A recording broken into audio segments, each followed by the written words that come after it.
Hola a todos, soy Stephanie Torneiro y en esta oportunidad les hablaré sobre la influencia de las obstrucciones en la radiopropagación. Bienvenidos. Antes de profundizar más sobre este tema, debemos considerar y tener en cuenta que la radiopropagación es el comportamiento de las ondas de radio electromagnéticas cuando se trasladan por el espacio. Se transmiten, reciben o propagan desde un punto sobre la Tierra a otro, a la atmósfera o el espacio, siendo una forma de radiación electromagnética de igual modo que las ondas de luz. Las ondas de radio se ven afectadas por los fenómenos de la reflexión, refracción, difracción, absorción, dispersión, así como en la troposfera y la ionización de la atmósfera superior, que es la ionosfera. Abordando un poco más sobre estos fenómenos que obstruyen a la radiopropagación, tenemos lo que es la reflexión, que no es más que cuando una onda electromagnética que se propaga en el aire incide contra un objeto de grandes dimensiones en comparación con la longitud de onda de la señal. El resultado puede ser que la señal sea absorbida, reflejada o una combinación de ambas. Esta reacción depende principalmente de las propiedades físicas del obstáculo, como pueden ser su geometría, textura y composición, y las propiedades de la señal, como el ángulo de incidencia, orientación y longitud de onda.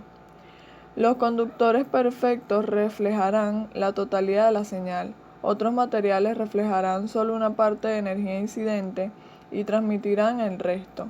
La cantidad exacta de transmisión y la reflexión dependen igualmente del ángulo de incidencia, así como el grosor y propiedades dieléctricas del material.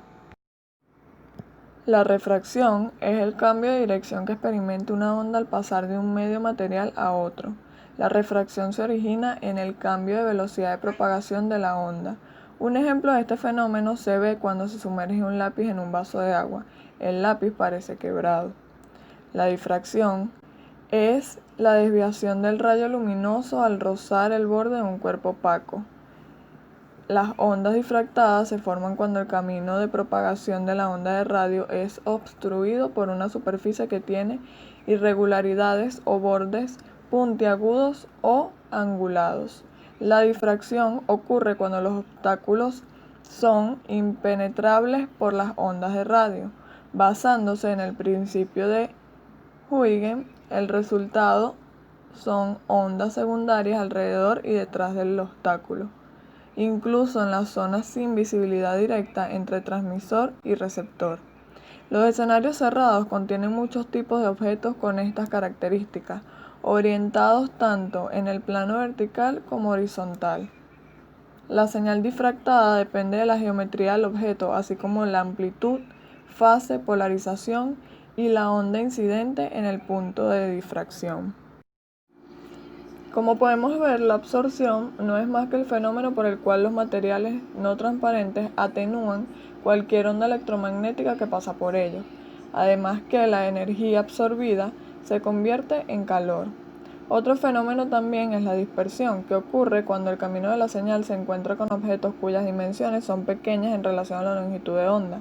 El resultado es que el frente de onda rompe o dispersa múltiples direcciones, como aparece en la imagen mostrada, y las ondas dispersas son producidas por superficies desiguales, pequeños objetos y otras irregularidades presentes en el canal.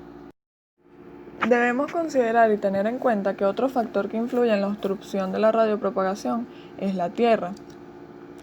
La Tierra perturba la propagación de las ondas electromagnéticas de forma que al establecer cualquier tipo de radiocomunicación en el entorno terrestre, aparecerá una serie de fenómenos que modificarán las condiciones ideales de propagación en el vacío.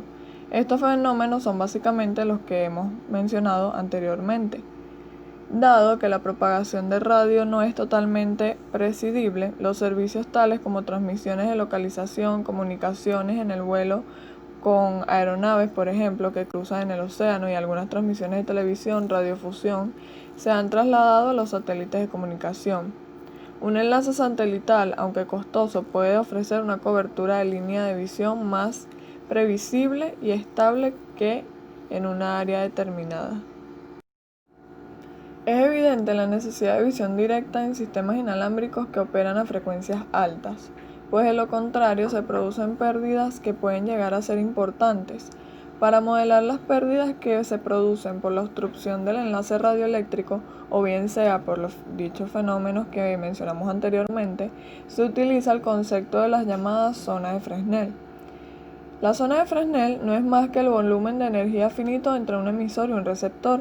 En pocas palabras, consiste en determinar qué zona del espacio entre emisor y receptor debe estar libre para evitar que ondas reflejadas o refractadas produzcan interferencia destructiva que cause reducción de la potencia de la señal o cancelación por fase. También es el concepto utilizado para entender y calcular la intensidad de la propagación de las ondas entre un transmisor y un receptor.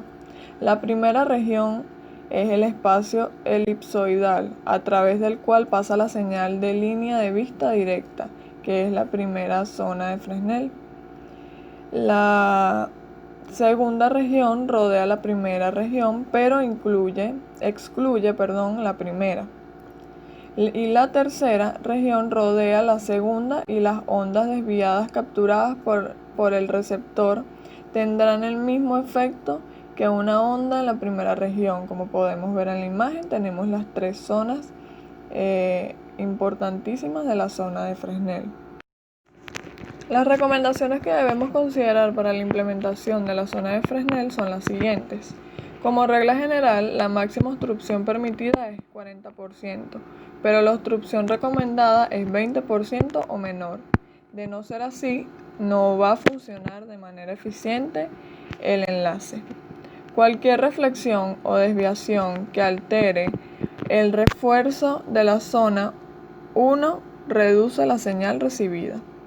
Como regla general, se establece que al menos el 60% de la primera zona de Fresnel debe estar libre de obstáculos para tener una señal adecuada y así una buena recepción. Y para finalizar, la zona de Fresnel sucesiva tiene menor impacto. Para comprender un poco más sobre lo que es la zona de Fresnel, aquí tenemos las fórmulas para sus cálculos, donde la primera zona de Fresnel tenemos que la distancia 1 al obstáculo es del transmisor, la distancia 2 al obstáculo es del receptor y ambas van en kilómetros. D es la distancia entre ambas, entre transmisor y receptor, en kilómetros. F es la frecuencia en gigahertz y el radio de dicha zona de Fresnel en metros, como también podemos presenciar en la imagen. Ahí está reflejado todo lo que tiene que ver con la fórmula.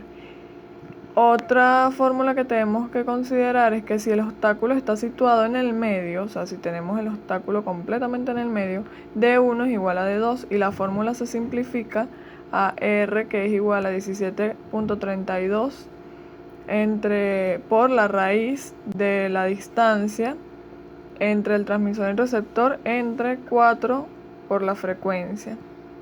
Y con el 60% nos queda que 0.6 es igual a 5.2 por la raíz de la distancia entre el transmisor y el receptor entre la frecuencia.